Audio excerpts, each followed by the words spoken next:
Buenos días para todos, soy Mariana Velázquez Corrales, residente de primer año de Ginecología y Obstetricia de la Universidad CES. Hoy vamos a hablar de trauma en la paciente gestante. El contenido de la charla va desde lo más básico, un poquito de epidemiología para saber la importancia del tema, hasta los cambios fisiológicos y anatómicos que tenemos que tener en cuenta al momento de enfocar a una paciente con trauma y cómo la debemos evaluar de una forma secuencial.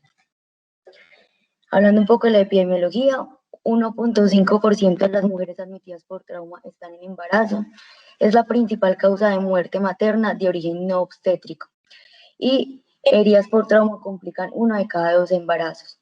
El principal mecanismo de trauma es los accidentes de tránsito con un 49% y la segunda más frecuente son las caídas con un 25%. La más infrecuente son las quemaduras. Es importante diferenciar el tipo de trauma, si está cerrado o penetrante.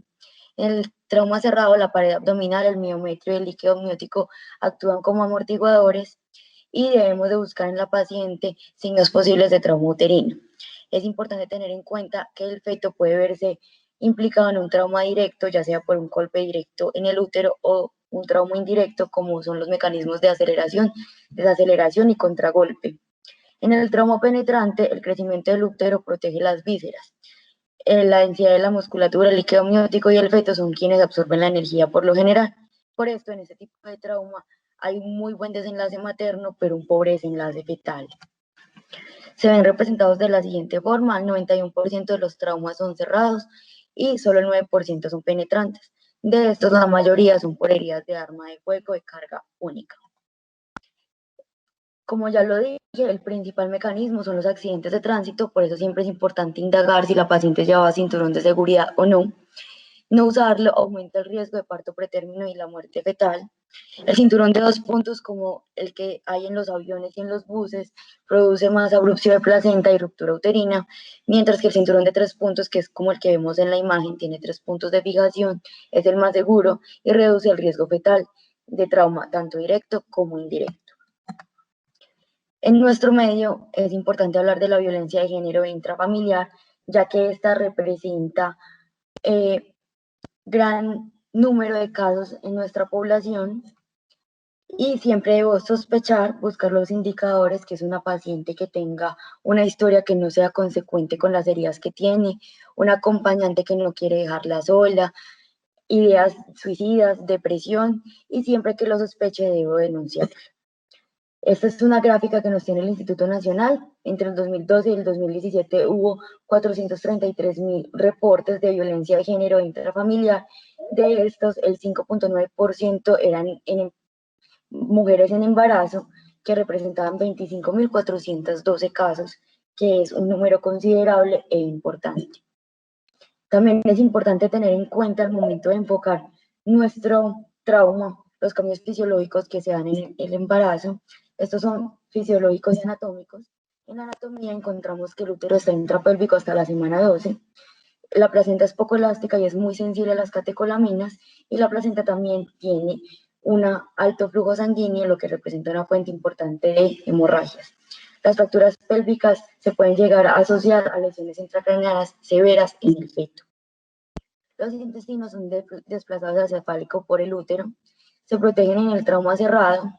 Los signos de irritación son menos evidentes y las vísceras sólidas, como son el vaso y el hígado, permanecen en su posición usual.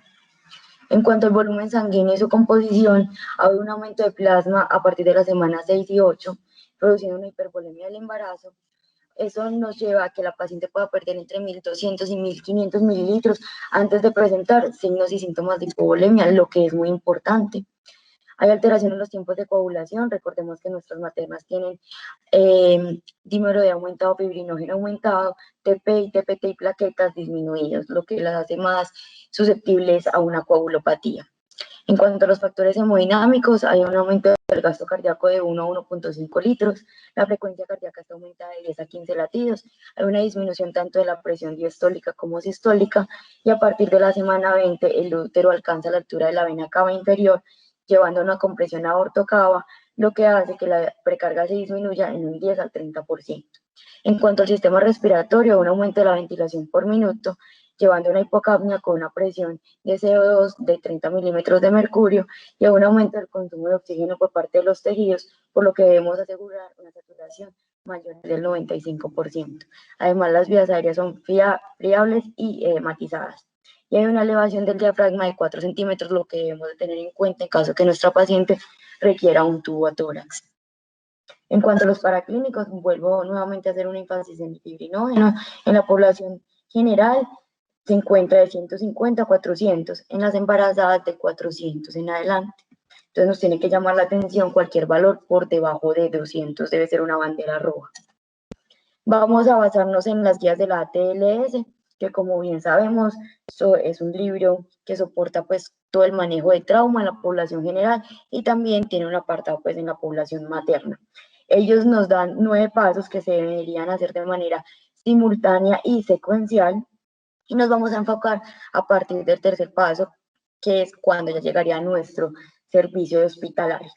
En cuanto al triaje, tener en cuenta que por lo general una paciente que sufre un trauma de alta cinemática debe ser un triaje 1 o 2. Este es un flujograma como propuesta. Primero vamos a hablar de la evaluación inicial y en esta podemos encontrar 3 tipos de pacientes. Uno puede estar en paro cardíaco, inestable o estable y vamos a hablar de qué hacer con cada paciente. Para optimizar los desenlaces maternos y fetales se debe evaluar y resucitar a la madre primero y luego al feto. Entonces, en cuanto a la evaluación primaria, como bien sabemos, se habla del ABCDE. El A hace referencia a mantenimiento de vía aérea, B de ventilación, C de circulación, D de discapacidad, o sea, el estado neurológico, y E de exposición con control ambiental. Vamos a ampliarlas a continuación. La primera es la A, que habla de mantenimiento de vía aérea y esta se debe hacer con control cervical. Lo primero que nos debemos de preguntar es si nuestra paciente es capaz de hablar. Y esto lo hago con 2 simples preguntas. Señora, ¿cuál es su nombre y qué pasó? Si nuestra paciente es capaz de responder las anteriores preguntas, quiere decir que nuestra paciente no tiene un riesgo inminente y que podemos seguir a nuestra segunda pregunta. ¿Tiene nuestra paciente una obstrucción de vía aérea? Busco cuerpos extraños, fracturas faciales, mandibulares, traqueales, y si tiene secreciones y sangre, succionarlas. También debo de permeabilizar la vía aérea con la maniobra frente-mentón o tracción mandibular para lograr que ésta esté alineada y nuestra paciente pueda tener una vía aérea correcta. La tercera pregunta que nos tenemos que hacer es si hay un compromiso neurológico. Recordar que si hay un Glasgow menor o igual a 8, la vía aérea debe estar asegurada y debe ser definitiva. Y revalorar constantemente a nuestra paciente, ya que ya son cambiantes y dinámicas. Todo esto lo hago mientras aseguro el control cervical, que debe ser con un collarín rígido, y además, si está inmovilizada en camilla rígida o en tabla, debo asegurar que se dé una descompresión aortocava girándola 30 grados hacia la izquierda o poniendo, como vemos en la imagen, algunas toallas o sábanas que den una altura de 10 a 15 centímetros en el lado derecho. La segunda es B de ventilación. En esta debemos asegurarnos que toda la mecánica ventilatoria, pulmones, diafragma y tórax estén funcionando bien. Por eso debo exponer cuello y tórax, debo auscultar, debo hacer una inspección manual y por último palpar. Asegurar el oxígeno suplementario al mayor PO2 posible, en este caso sería Venturi al 50 o una máscara de no reinhalación, y monitorizar la saturación de nuestra paciente. Como ya les dije, debe ser por encima del 95. Recordar que la presión de CO2 debe ser de 30 y la de oxígeno de 70. En este punto tengo que buscar heridas de alto riesgo que requieran una intervención inmediata, como es el tubo a tórax, como son el neumotórax a tensión, neumotórax masivo, neumotórax abierto y las heridas traqueobronquiales. En cuanto a la circulación, debo buscar fuentes de sangrado y debo hacer, si es una hemorragia externa, un control inmediato con presión en la herida. Se deja como última línea de manejo torniquetes y clampajes, ya que estos pueden comprometer vasculatura y nervios. Y la hemorragia interna por medio del examen físico, si tengo disponible un FAST o unos rayos X que puedan pues, mostrarme de dónde viene la hemorragia. Recordar que lo que hagamos en este momento es transitorio y que luego la paciente será llevada a un control definitivo. Esto solamente lo hago para estabilizar y lograr un mejor control de mi paciente mientras que ya tomo otras medidas extras. Lo segundo que voy a hacer es una evaluación rápida del estado hemodinámico. Evalúa el nivel de conciencia, la perfusión tisular y el pulso. En esto recordar, como ya los dije, por los cambios fisiológicos del embarazo, que los signos de hipovolemia van a estar presentes de forma tardía. Debo asegurar tus accesos venosos, evitarlos en miembros inferiores. Estos accesos deben ser un catéter calibre 14 o 16, de no ser posible intraóseo o un catéter central. Aprovecho de una vez para tomar paraclínicos, hacer una clasificación sanguínea, pruebas cruzadas, prueba de embarazo, en caso de que llegue a la clínica una paciente en edad reproductiva que no estemos seguros que está en embarazo, se maneja como si estuviera en embarazo hasta que se demuestre lo contrario. Hemoleucograma, gases arteriales, tiempos de coagulación y el test de Kleihauer-Betke, que ya ampliaré este test más adelante. En cuanto al reemplazo del volumen intravascular, este debe ser continuo y agresivo.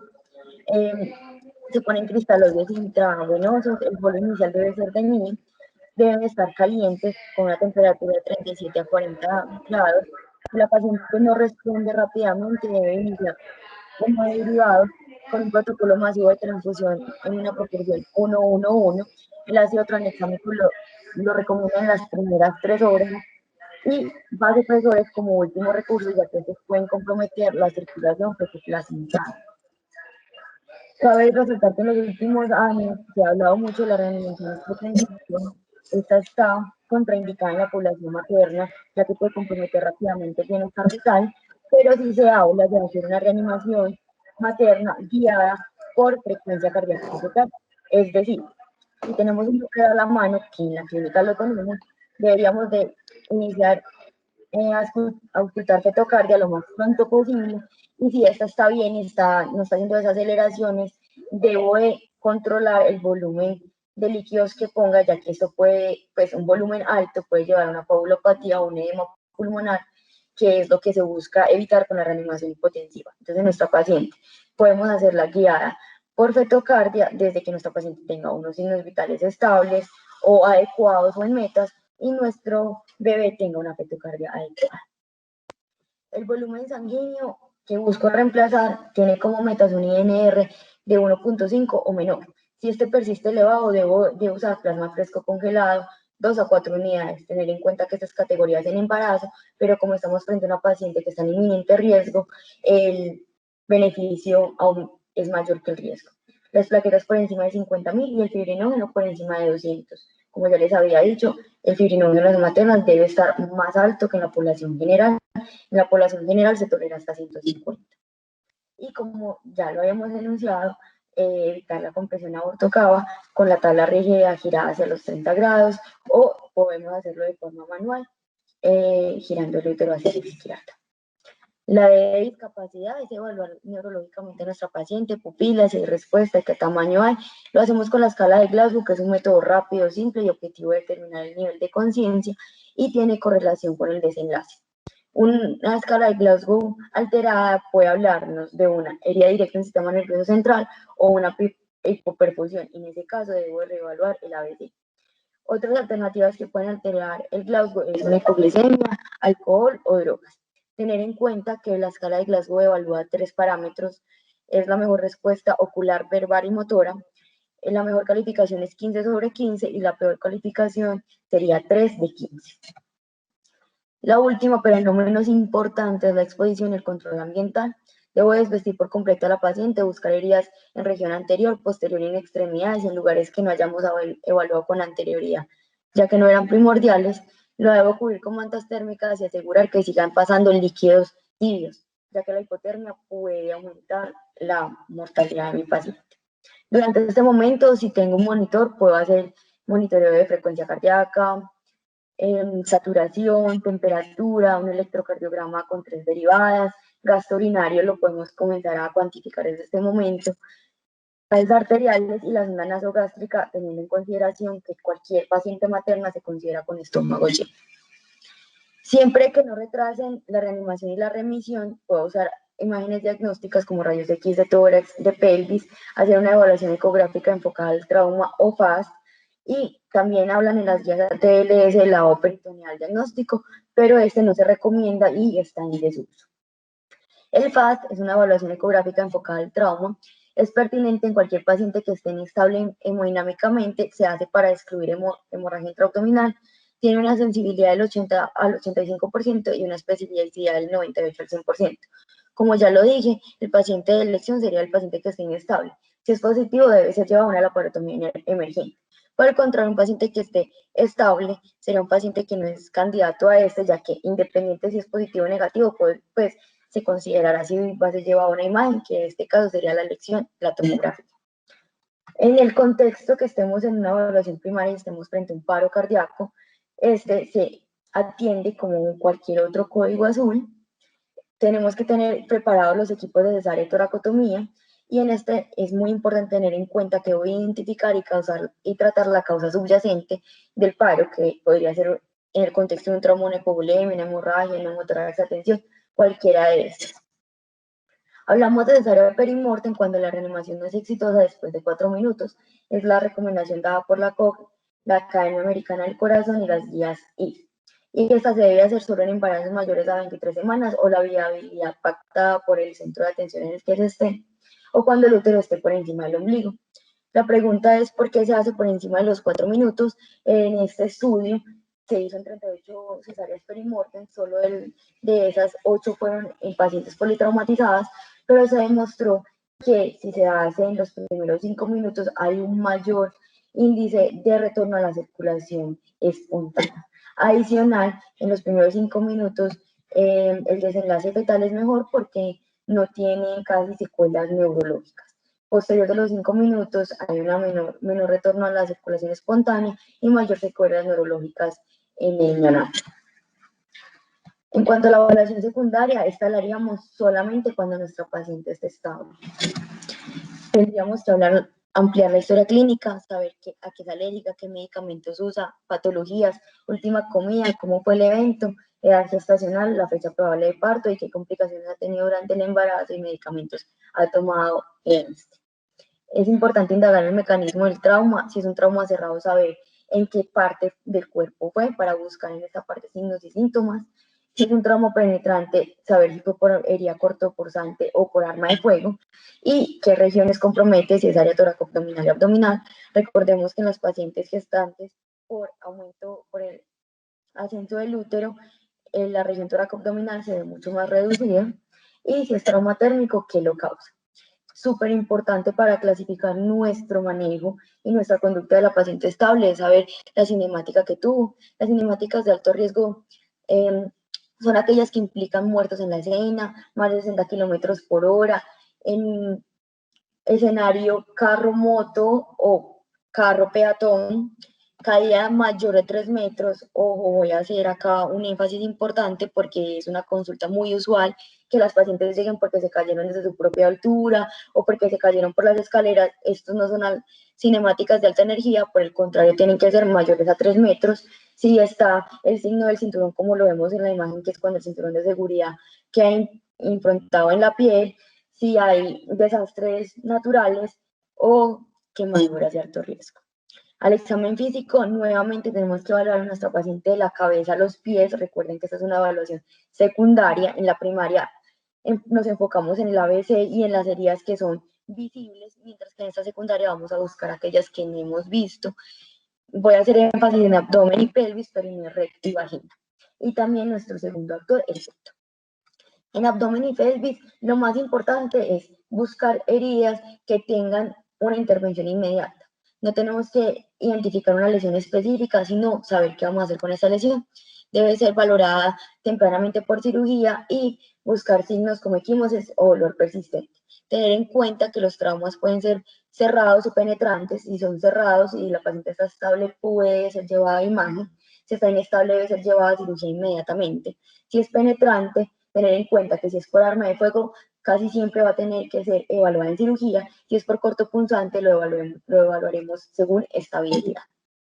Siempre evaluar si hay fracturas o no de pelvis, y estas las vemos con equimosis en crestas ilíacas, pubis, labios mayores, y dolor a la palpación del anillo pélvico. En cuanto a perineo, recto y vagina, siempre debemos descubrir genitales, buscar en perineo contusiones, hematomas y hematuria que nos haga pensar de un sangrado uretral. En la vagina, siempre que tengamos sangre, debemos de sospechar en abrupcio de placenta, vasa previa, ruptura uterina, si hay líquido amniótico y laceración. En cervix, siempre debemos hacer el tacto, ver si ahí está dilatando o no, el estado de las membranas y la presentación fetal. Y si estamos en recto, buscar sangre, integridad de la pared del recto y del tono del esfínter. Esto es todo un desafío porque tenemos 3 orificios por los cuales nuestra paciente puede estar sangrando y cada uno de los 3 va a tener una conducta diferente. Pero por esto debe ser muy bien evaluada y sospechar acorde a cómo fue el trauma y la cinemática de este. En este punto ya podemos usar ayudas diagnósticas como radiografías cervicales en extremidades si sospechamos de fracturas, tomografías de cráneo, tórax, abdomen y pelvis según esté indicado, urografía y otros que consideremos la necesidad. Las imágenes diagnósticas juegan un papel fundamental en la reanimación y en el manejo del trauma, y estas se deben realizar independientemente si son con radiación ionizante o no. En la COC hablan de la radiación ionizante, ellos dicen que una exposición menor a 5 rads, que hace referencia a 50 miligramas, tiene bajo riesgo para teratogénesis y pérdida fetal, así que estas imágenes no están contraindicadas en nuestros pacientes. En esta tabla que vemos acá, las que están más arriba son las que menos exposición fetal a radiación tienen, mientras que las inferiores son las que mayor radiación tienen. Podemos ver que las que más radiación tienen son las que están cerca al útero, tomografía de abdomen y tomografía de pelvis, pero aún así tienen una dosis fetal que puede ser tolerada. Es decir, la recomendación es hacerlas siempre y cuando estas tengan indicación y no hacerlas todas, porque antes se hablaba de un esquema radiológico de trauma que sería cráneo, cuello, tórax y abdomen, pero pues en la paciente materna esto no debe ser así y debería ser riesgo-beneficio en pro de lo que más beneficia a la paciente y teniendo en cuenta la historia clínica y el trauma pues que veamos al examen físico. La resonancia magnética no sería el método de elección si hay una sospecha de lesión o la paciente está inestable. Es una alternativa razonable si no hay sospecha de lesión, pero sí sería un muy buen método para hacer un seguimiento y evolución, evitando de esta forma la radiación. Recordar que el medio de contraste de gadolínio está contraindicado, es categoría D, ya que causa mortinato y rash en las pacientes. En cuanto a la evaluación del feto, las principales causas de muerte, vamos a desglosarlas a continuación. La muerte fetal se presenta en 1.3 a 19%, incluso 61% de los fetos pueden morir si es un trauma severo de alta cinemática. La principal causa de muerte es el shock materno y la muerte materna, por eso inicié la charla diciendo que nuestro enfoque debe ser reanimar muy bien a nuestra paciente. Si nuestra paciente está bien reanimada y está estable, por lo general nuestro feto va a estar estable. La segunda causa es el abrupcio de placenta, se presenta hasta en un 5%, y el principal signo es el sangrado vaginal, que se presenta en el 70% de los casos. Además, concomitantemente puede estar sensibilidad uterina, contracciones, cetanía uterina o irritabilidad uterina. Una causa menos frecuente es la ruptura uterina, con un 0.7%. Esta se ve con sensibilidad abdominal, defensa abdominal, rigidez abdominal, un feto en una posición extraña, que se palpen fácilmente las partes fetales o incapacidad para tocar el fondo del útero. En este caso debe ser llevada a la paciente a una laparotomía emergente para controlar la hemorragia, reparar el útero y evaluar la viabilidad fetal. Las estrategias de evaluación de nuestro feto van a ser 3: ecografía, Doppler y monitoreo fetal. Nuestros caballitos de batalla, y en eso quiero ser muy empática, van a ser el Doppler y el monitoreo fetal. Como bien lo dije, durante la evaluación primaria yo puedo guiar mi reanimación con el Doppler. Si mi fetocardia es buena, yo puedo estar tranquila con que mi reanimación va bien. En cuanto al monitoreo, es algo que ya voy a hablar a continuación, les voy a ampliar más el tema, pero quiero también hacer la cuña con respecto a la ecografía. No es una prueba de bienestar fetal, el perfil biofísico de elección, y la ecografía solo se debe hacer, pues, ordenar en caso que esté sospechando algo específico del feto, pero realmente se necesita de alguien de muy alta experticia para poder ver una abrupción de placenta o cualquiera de las causas frecuentes de muerte fetal. Entonces la ecografía no es un método de elección y nos quedamos con el Doppler y el monitoreo fetal. En cuanto al monitoreo fetal, se recomienda solo en embarazos mayores a 23 semanas. Si es una paciente que no tiene factores de riesgo, se hace por 6 horas. Si es una paciente con factores de riesgo, se hace por 24 horas. Estas 6 horas están controvertidas. ACOG y las guías IST lo recomiendan así, pero por el contrario, las guías canadienses lo recomiendan por 4 horas. Ambas conductas están bien. Por 24 horas, como ya lo dije, son pacientes que tienen factores de riesgo. Esta es la lista de factores de riesgo. Son pacientes que tengan sensibilidad uterina abdominal, sangrado vaginal, más de una contracción en 10 minutos, ruptura de membranas, un estado fetal no tranquilizador que lo veríamos evidenciado por el Doppler, un fibrinógeno menor de 200, mecanismos de alto riesgo y una frecuencia cardíaca materna mayor a 110 latidos por minuto. El monitoreo nos indica inestabilidad materna y o sufrimiento fetal, demostrando hipoxia y acidosis. Podemos ver alteración en la frecuencia cardíaca, ausencia de aceleraciones, ausencia de variabilidad, desaceleraciones tardías y una actividad uterina constante. Siempre debemos de reevaluar a nuestra paciente. El monitoreo de los signos debe ser continuo y manejar el dolor, ya que este puede alterarnos nuestros signos vitales. Séptimo y último, el cuidado definitivo que le vamos a hacer a la paciente, siempre tener en cuenta el riesgo de inmunización RH. La hemorragia fetomaterna ocurre en un 10 a 30% de las mujeres que se ven involucradas en un trauma durante el embarazo. Es más frecuente las que son pequeñas y subclínicas, las masivas son de presentación muy rara, pero tener en cuenta que tampoco como 0.01 milímetros de sangre de RH positivo puede sensibilizar al 70% de las pacientes RH negativas. Entonces siempre a pasar de un trauma mínimo, debo de pensar en sensibilización. Toda materna RH negativa debe recibir inmunoglobulina en las primeras 72 horas. La dosis sería 300 microgramos de inmunoglobulina anti-D. Esos 300 microgramos protegen contra 30 mililitros de sangre fetal en circulación materna.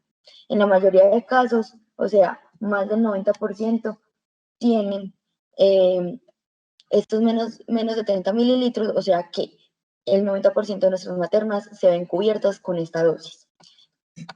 El 10% no. Y para eso tenemos este test, que es el test de Kleihauer-Betke. Todas las guías lo recomiendan para todas las pacientes RH negativa. Este cuantifica la hemorragia fetomaterna para dar una dosis correcta de inmunoglobulina anti-D, y es muy importante porque se debe dar 20 microgramos por cada mililitro de hemorragia fetomaterna. Nos lo reportan como una prueba de Kleihauer-Betke del 1.2%, con un volumen estimado de sangre fetal transfundida de 60 mililitros. Así no la reportaría. Es decir, con esos 60 mililitros, yo sé que si ya le pongo la inmunoglobulina de 300, estaré cubriendo 30, pero estos otros 30 no están cubiertos, entonces tengo que asegurarme de dar esa otra dosis restante. Entonces tendría que poner 20 microgramos por esos 30 que me faltan por cubrir. En ProLab, aquí en Medellín, se hace. Otra prueba, esta es más reciente, está la citometría de flujo, tiene buena evidencia, pero no se encuentra en nuestro medio, y adicional es un poco más costosa, mientras que este es de Kleihauer-Betke, que sí lo encontramos y es más económico. Tener en cuenta la vacuna de tétano, 0.5 mililitros intramuscular, con respecto a los antecedentes. Si es incierto o tiene menos de 3 dosis, lo debemos de poner. Si tiene más o igual a 3 dosis y la última dosis fue en los últimos 10 años, no la debemos de poner. Y si la última dosis fue hace más de 10 años, la debemos de poner. Maduración pulmonar en mayores de 24 semanas y menores de 34 semanas, ya que un 10% puede entrar en un parto pretérmino. Y para concluir, entender que es un evento raro, pero tiene alta mortalidad en presentaciones severas. Siempre descartar violencia de género o intrafamiliar, en especial en nuestro medio. La prioridad es una adecuada reanimación de la madre, ya que la principal causa de muerte fetal es el shock materno y la muerte materna. Considerar los cambios fisiológicos y anatómicos, ya que signos y síntomas de shock son tardíos y es difícil evaluar signos de irritación peritoneal. El útero es un amortiguador de los impactos. Debe sospechar siempre en una ruptura o compromiso vital si hay alteraciones en el monitoreo fetal o en el examen físico perineal, y recordar que la ecografía obstétrica no es un examen de elección. Muchas gracias.